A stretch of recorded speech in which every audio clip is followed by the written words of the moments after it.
Kenya, like many countries around the world, is struggling with the issue of alcoholism.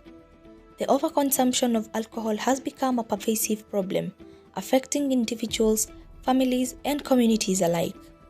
In this investigative piece, we explore the causes, effects, and potential solutions to this crisis.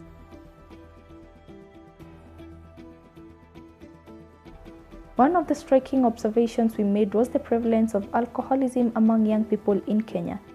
Many young adults start drinking at an early age, and this habit often develops into addiction. We learned that young people often drink to fit in with their peers or because they feel bored and lack other forms of entertainment. This puts them at risk of developing serious health problems and addiction.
Drinking large amounts of alcohol for many years will take its toll on many of the body organs and may cause organ damage. Organs known to be damaged by long-term alcohol misuse include the brain and nervous system, heart, liver, and pancreas. Heavy drinking can also increase your blood pressure and blood cholesterol levels, both of which are major risk factors for heart attacks and strokes. Long-term alcohol misuse can weaken your immune system, making you more vulnerable to serious infections. It can also weaken your bones, placing you at a greater risk of fracturing or breaking them. Many families in Kenya have been torn apart by alcohol addiction, leading to broken relationships, domestic violence, and neglect of children. Sasa hata vile mnaona mimi niko na lini nishafanya doa, lakini doa yangu imekuwa baya sana. Kwanza nilikuwa napigwa vita ingine mpaka niliposa anakuja kunisaidia. Nakumbuka kuna wakati nilikuwa amenikata mguu, nikalazwa hospitali. Mpaka baba yangu akaniambia, "Kwa doa unafanya nini? Utakufa ndio tukuzike ndio ukae kwa doa jumejeka kwako." Pia nikakumbuka kuna wakati alikuwa ameoga mtoto wangu na jembe kwa mguu. Mpaka akamfuja mguu. Na pia nakumbuka kuna wakati alinishoma na maji moto. Akanishoma ile wakati tu hata ni Mungu anisaidia sikuharibika uso. Alikuwa anasema mimi ni mrembo sana na wanaume wananipenda na ndio maana alikuwa anataka kuniharibu uso. Tena kuna wakati mwingine nakumbuka vizuri sana. Alikuwa amenichukulia kisu. Alikuwa anataka kunidunga. Na hiyo ilikuwa kitu ya ukweli kwa sababu ilifanya mpaka nilipiga duru, ni basi wakakuja kunisaidia. Tena baba yangu akaniuliza swali lingine pia.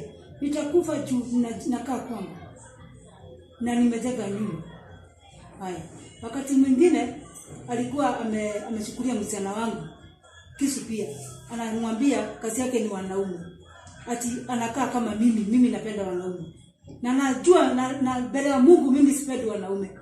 Nilishukia wanaume juu yeye namshukia. Kama ningekuwa napenda wanaume, ningekuwa na wengi sana.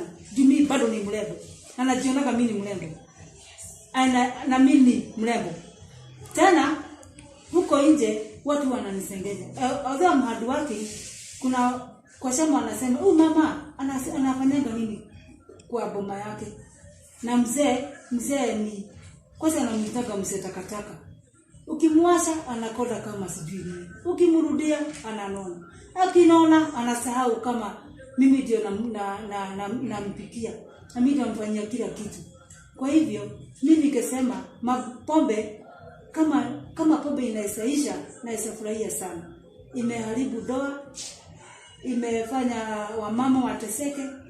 Kwanza pale kwa kujugo lexa kuna hiyo ndio utamu wa doa.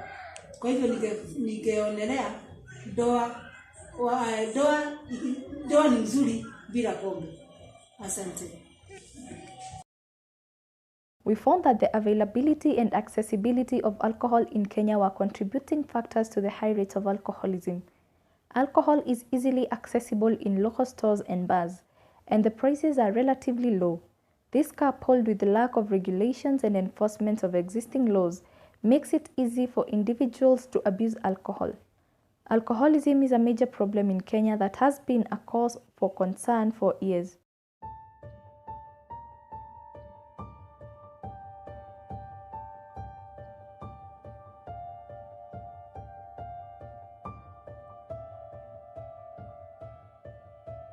The Maisha Mema Foundation is a remarkable charitable organization in Soweto, Nairobi, Kenya, that is making a positive difference in the lives of hundreds of children. Founded in 2008, the foundation's mission is to provide a safe and nurturing environment for vulnerable children and youth in the community. Their flagship program, Clubhouse, currently has around 300 children participating, providing them with access to education, co-curricular activities, and guidance and counseling.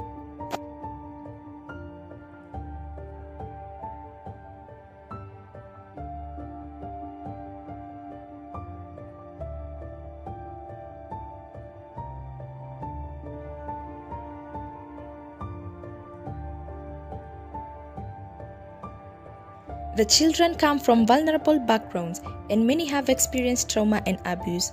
The foundation has a team of trained counselors who provide individual and group counseling sessions to the children. The counselors help the children to build resilience, cope with stress, and develop positive relationships with others.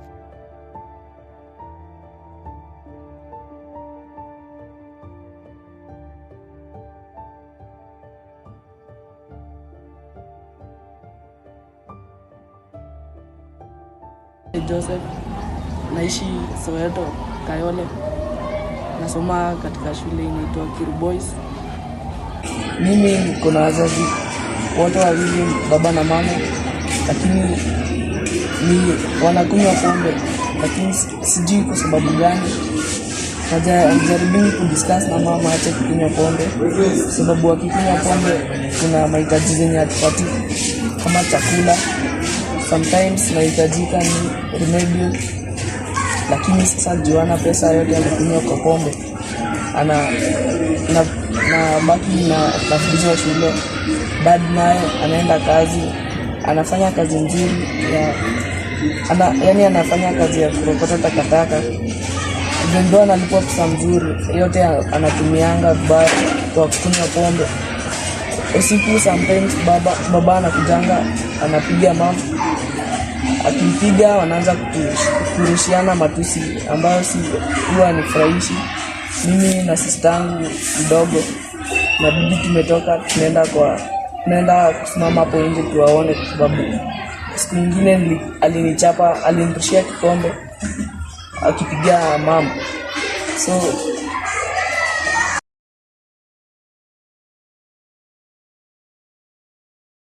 naitwa Jena kwa Gona.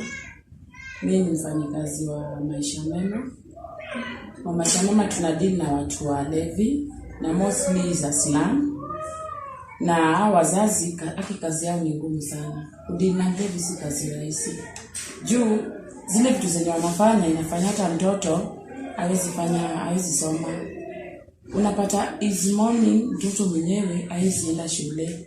Huyu mtoto hajai kula for 1 week. Ukipeana chakula, hiyo chakula mlevi anauza. Akiuza hiyo chakula yeye anaenda kukunywa pombe. Akikunywa pombe akirudi, bibi ni mlevi, bwana ni mlevi.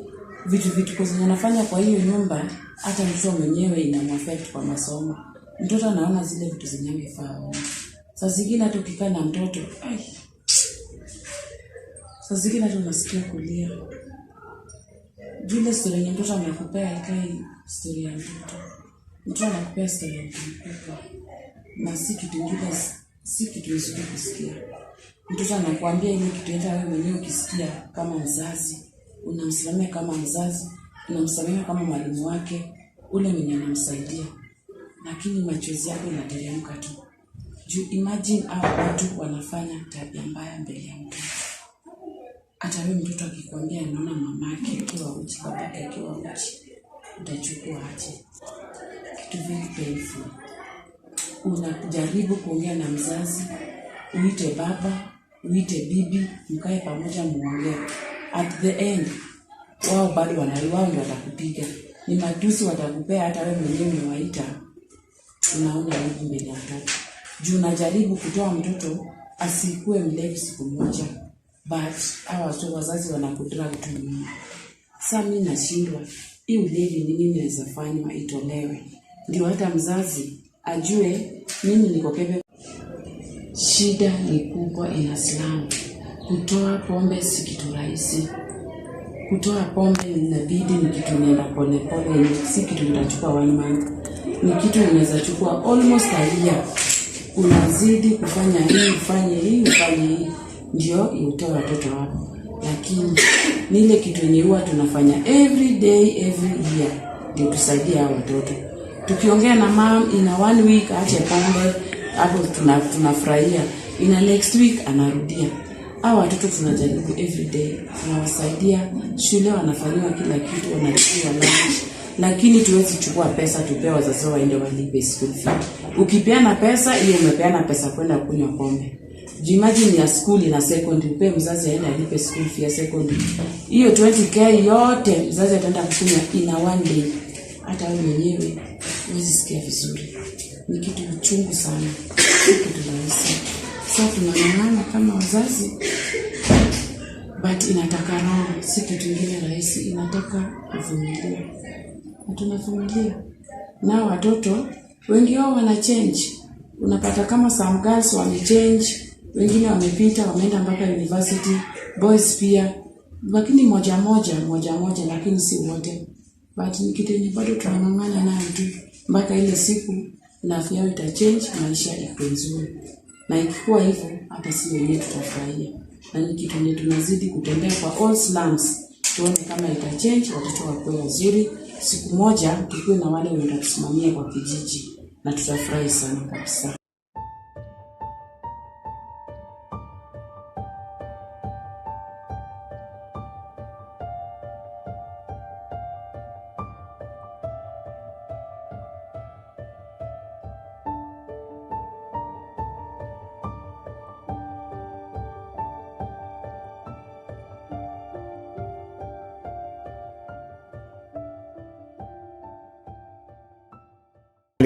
Mi hapa hii Soweto hii sisi ndio tumeanza.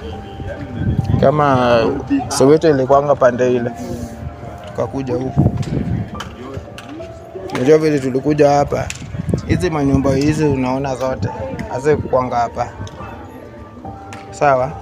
Hizi manyumba zote hazikuanga. Hapa ilikuanga ni kiwanja kuanza, ukitoka huko Masimba unaona paka huko ni makonge tu.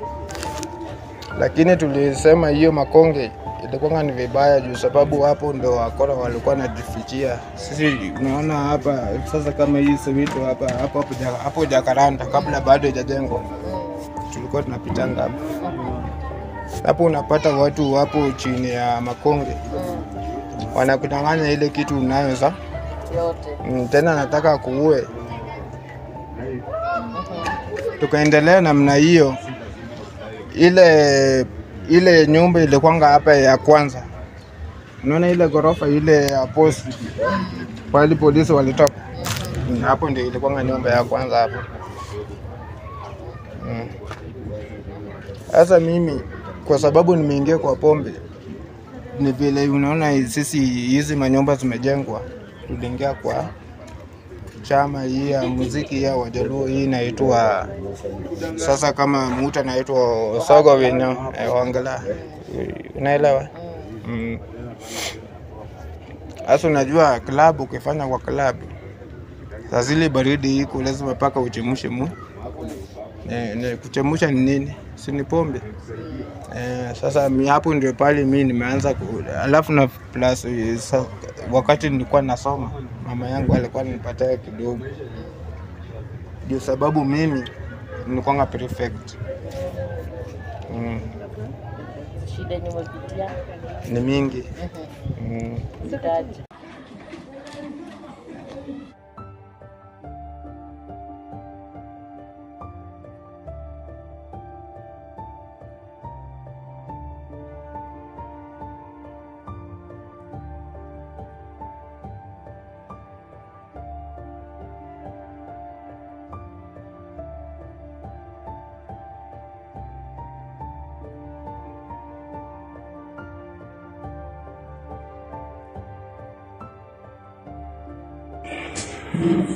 Okay, I've heard you say that you were brought up in a family where it was so religious family. Your dad was a pastor, but you had a household. And now, when I look at your family, how present were your parents? Because I believe being a pastor as a parent, how much time it is being called to the congregation. You serve too much outside them. How much do you know, or what kind of fears are you having so far? Because when you came here, it seems like you have already identified things are not going very right, in the right way. Now, what kind of fears are you having right now? the fears that I have right now. One is from my family, my parents. You see, these people are pastors. Okay, their reputation to the public is kind.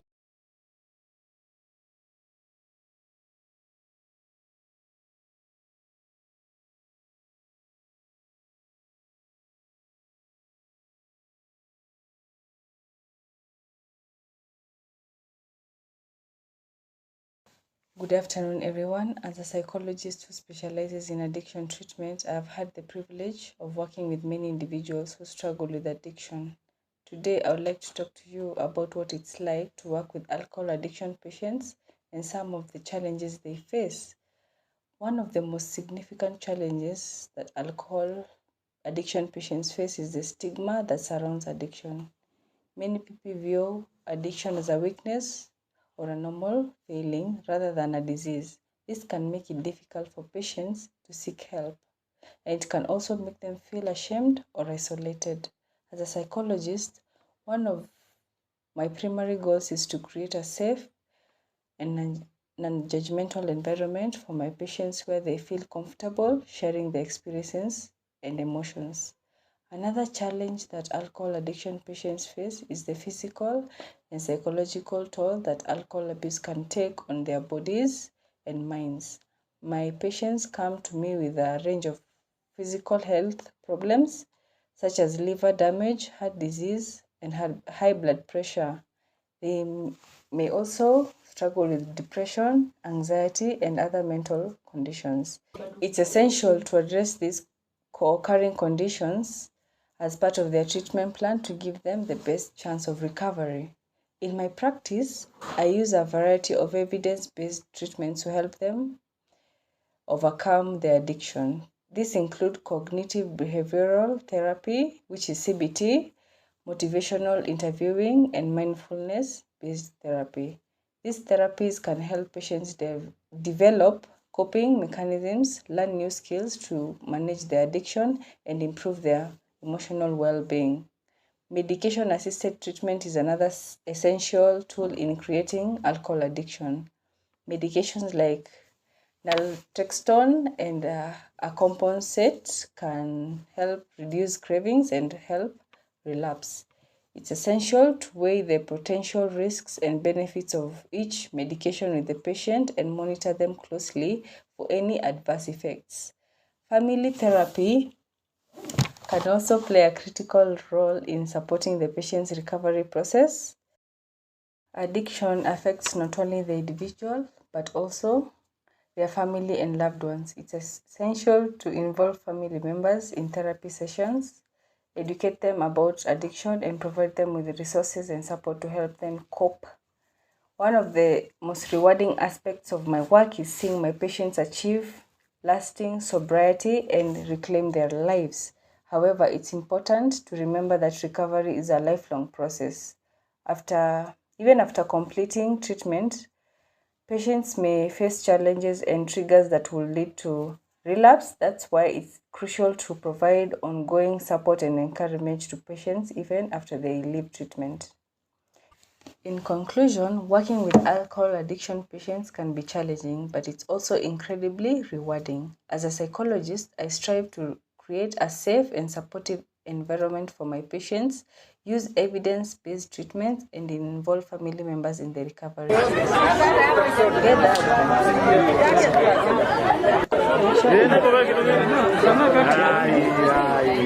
there was a systematic approach from around 1979-80 to affect the river, particularly in Central. And they introduced this synthetic alcohol, let me call it synthetic alcohol, which is really not alcohol. It is industrial alcohol, and which is poisonous alcohol. And I've read a very fierce fight against that. But this is a multi-billion industry. You find that even the people who are helping you fight are also in it. These cartels are so deep, they are so advanced. Most of these factory owners are in high places.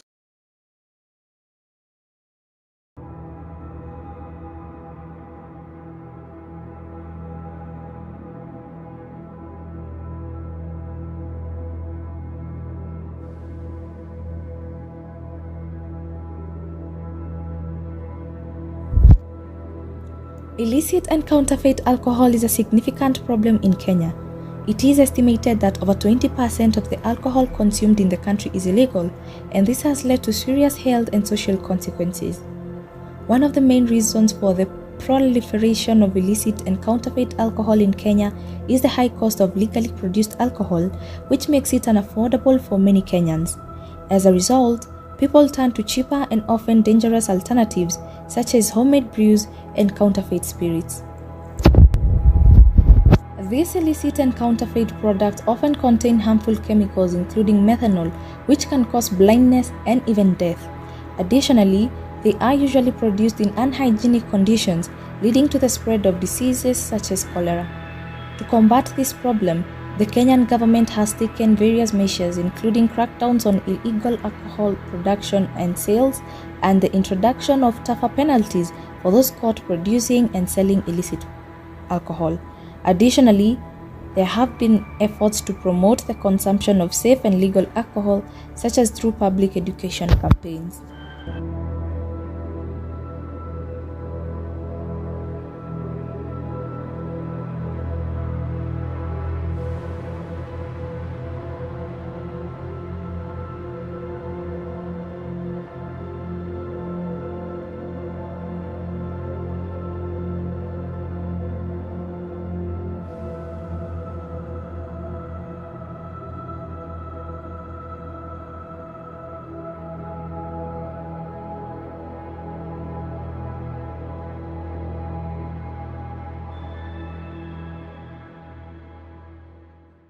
WHO is promoting a safer approach in its global action on alcohol, which proposes that governments should strengthen restrictions on alcohol availability, advance and enforce drink-driving countermeasures, facilitate access to screening and treatment, enforce bans or comprehensive restrictions on alcohol advertising, sponsorship and promotion, and raise prices on alcohol through excise taxes and other pricing policies.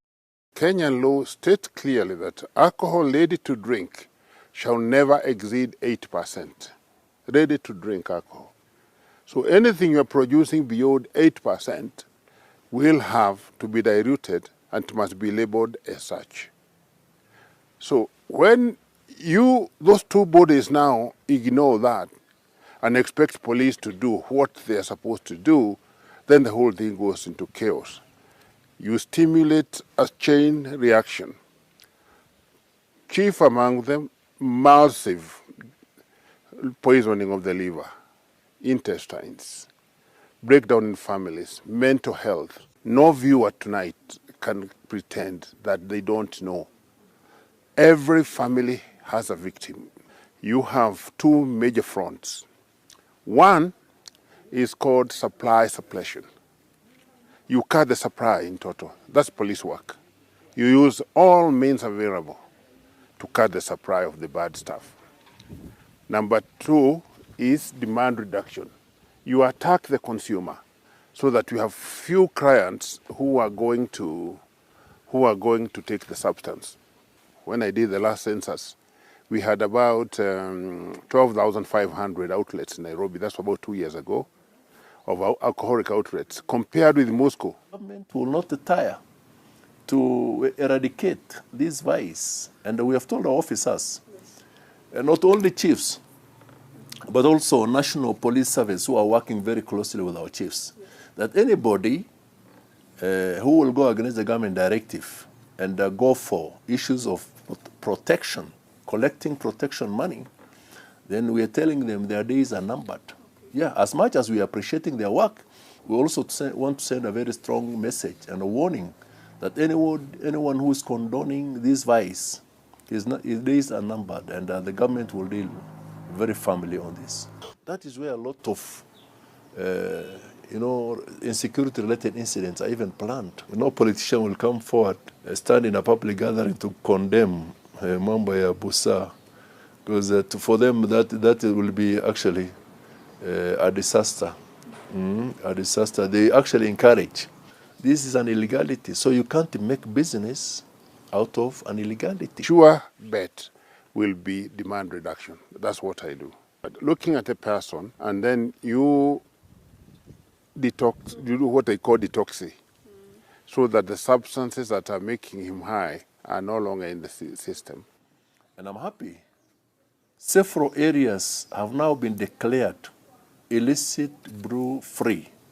Some of the areas that I can mention is like Kasambara in Gilgil.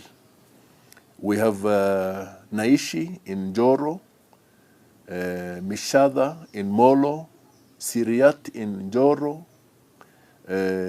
Koisegut in Korisoi South. We are also asking the communities to not always blame the chiefs. Let them also come forward and share information. Yeah, we are not to be blaming the chiefs, because chiefs can't be everywhere. Police cannot be everywhere. Let us give timely information.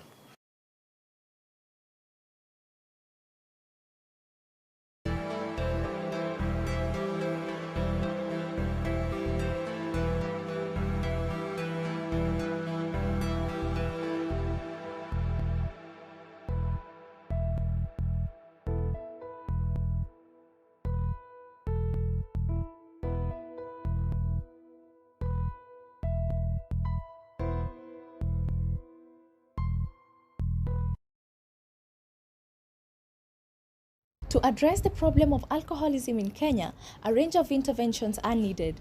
These include strengthening alcohol control policies, increasing public awareness, improving access to healthcare, promoting alternative livelihoods, as well as enhancing rehabilitation and treatment services. In conclusion, alcoholism is a growing problem in Kenya that requires urgent attention. By understanding the root causes and implementing effective intervention, we can work towards reducing the prevalence of alcohol abuse and its associated negative consequences. With a collaborative effort between government, civil society, and individuals, we can build a healthier, safer, and more prosperous society for all.